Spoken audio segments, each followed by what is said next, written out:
Hey there, and welcome to another trip report. Today I'm flying with Spanish flag carrier Iberia for a short domestic hop from Madrid to Barcelona on board one of their Airbus A320neos in economy class. Arriving at Madrid's Barajas airport, the airport is divided into 4 terminals, with Terminal 4 serving as the home to Iberia and other oneworld member airlines. Terminal 4 has been home to Iberia since February 2006 when it opened and is one of the largest airport terminals worldwide. Stepping inside the terminal, the center of the check-in area is dominated by Iberia and separated by region. Iberia flights within Spain and the rest of Europe can check in at counters 840 through 859 in the center of the check-in hall. The economy class check-in area for flights within Europe consists mostly of self-serve check-in kiosks where you can print off your boarding pass and baggage tags, and staffed counters for dropping off your checked bags before heading through to security. There are signs throughout the area guiding passengers through this process. While accessing the self-serve machines was quick, there was a bit of a queue for dropping off bags. As of January 2025, Iberia sells 4 different economy class fares on their Madrid to Barcelona flights, with the cheapest being Basic, followed by Optimal, then Comfort, and finally Flexible Air Shuttle. Carry-on baggage, including 1 personal item and 1 carry-on bag weighing up to 10 kilograms, is included on all fares, and 1 piece of checked luggage weighing up to 23 kilograms is included on Optimal fares and up. I booked an Optimal fare today so that my checked bag would be included. Heading through to security, Terminal 4 is divided into 2 buildings, the main building, which is where I am now, and the satellite building dedicated to non-Schengen flights that's 2 kilometers away and accessed via an underground automated people mover. The security checkpoint to access the H, J, and K gates in the main building was fairly quiet today, with the whole process taking me under 10 minutes. A peek at the departures board, my flight is Iberia Flight 3030, departing at 8 p.m. and will get gate info 90 minutes before departure. In the airside area of the main T4 building now, heading down the escalator to the gates, we enter into the duty-free shopping pathway first and then pop out into the J gate area. Being a newer terminal, they've done a really good job of planning out the spaces for quite a few restaurants and shops.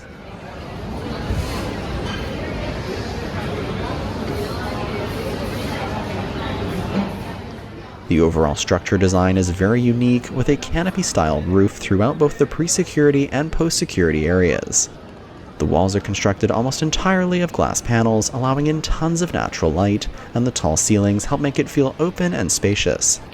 My one qualm is that while there are some rows of bench seating located in a few different areas, the seating feels old and tired and doesn't match the modern vibe of the rest of the terminal.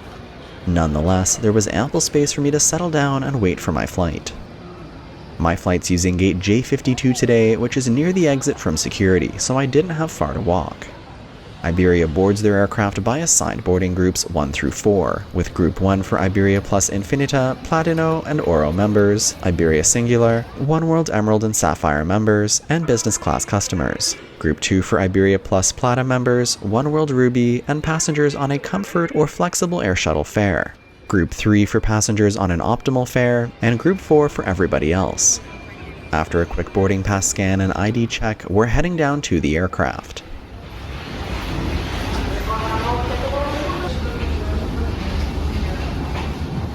Taking a look at the plane taking me to Barcelona today, I'll be on board this 5-year-old Airbus A320neo that was delivered new to Iberia in September 2019.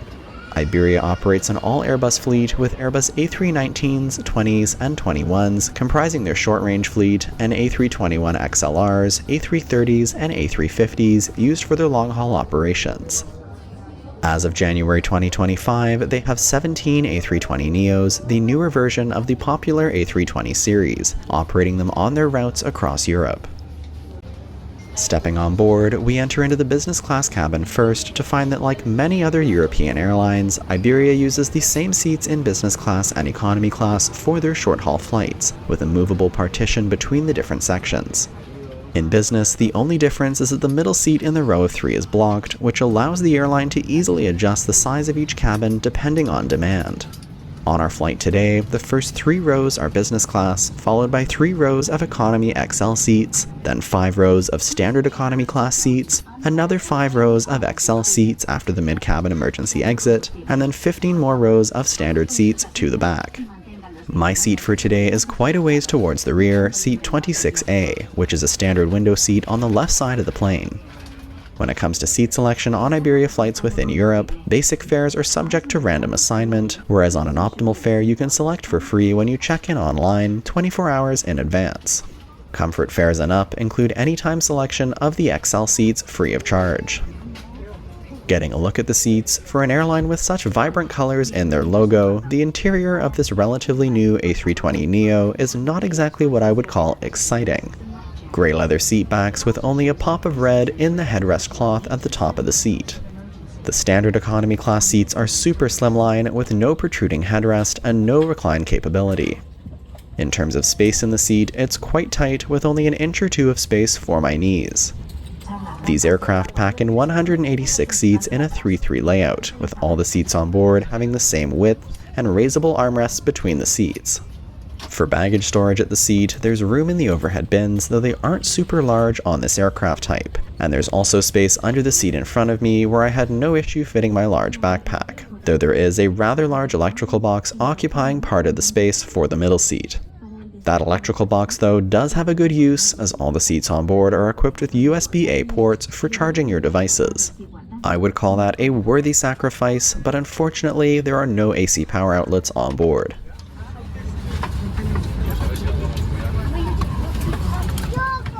Looking around the seat a bit, the seat back in front of me is pretty simple, with a hook for hanging your jacket on the left side, and below that we have the tray table for the seat, which flips down for use and is mounted on rails to adjust its position. There's also a small sticker with instructions for connecting to the onboard Wi-Fi, which we'll talk about more in the air. Below the tray table there's a mesh pouch for storing the provided materials, which include an air sickness bag and the safety information card for this aircraft.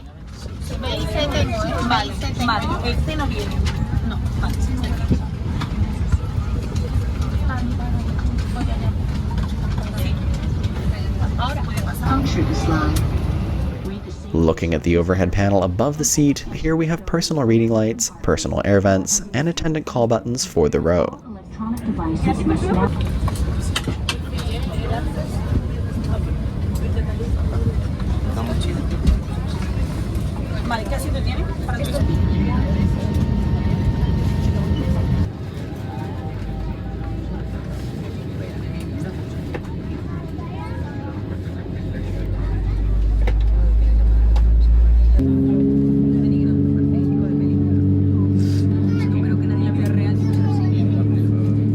Dentro del avión. Life jackets are located under your seat. To put it on, place it over your head, pass the straps around your waist, fasten them and then pull to adjust. Los cinturones se abrochan, ajustan y desabrochan como les estamos mostrando. Les recomendamos que los mantengan abrochados durante todo el vuelo.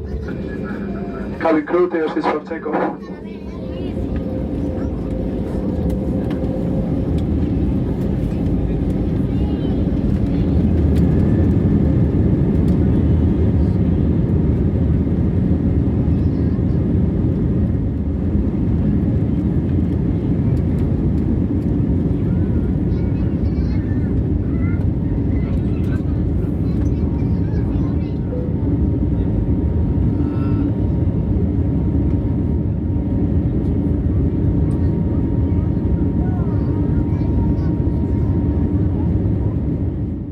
Climbing away from Spain's capital, bound for the coastal city of Barcelona, this flight connecting the two is only 45 minutes long. What used to be the busiest air route in Europe, Iberia's flights between these two cities now compete directly with high-speed rail, which runs between Madrid-Atocha and Barcelona Sants, with both stations being in their respective city centers and a total travel time of 2.5 hours.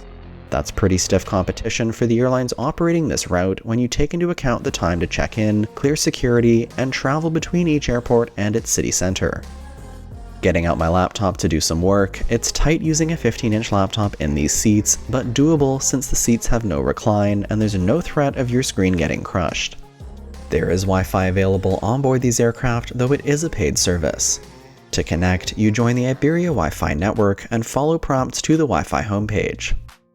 On the homepage, you can view information about the flight progress, the onboard food options, and broader information about Iberia's seats, classes of service, and food offerings across their flights. There is an entertainment section, though it looks like it only lists the options available on aircraft that have physical entertainment screens and isn't a form of personal device entertainment. From what I've seen online, Iberia does offer personal device streaming through your device, but I wasn't able to figure out how to access it. If you know how, drop it in the comments down below. There's also a news and magazine section, which can be accessed by downloading the Press Reader app on your smartphone. Beyond the web pages you can access free of charge, Iberia also offers complimentary in-flight messaging through Wi-Fi-based messaging applications for those traveling in business class or Iberia Plus members. If you want broader access to the web and emails, paid internet access is available at €5.99 for this flight.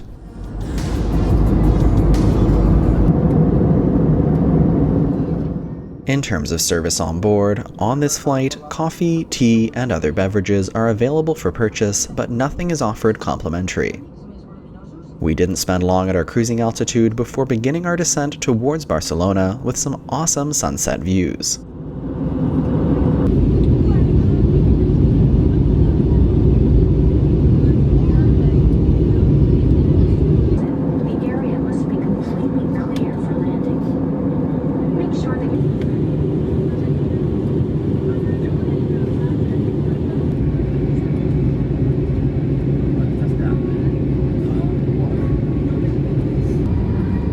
Cabin crew, please for landing.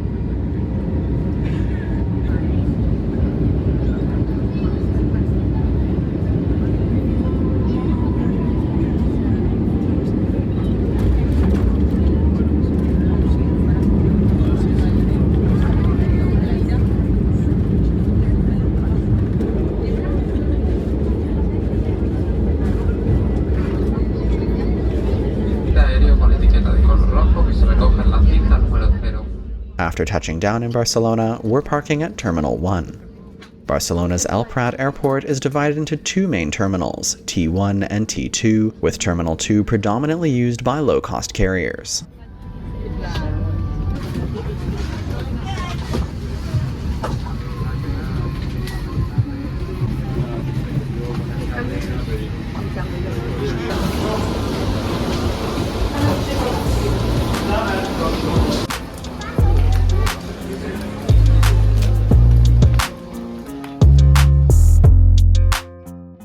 Thanks for joining me for this trip report, and I hope you enjoyed it.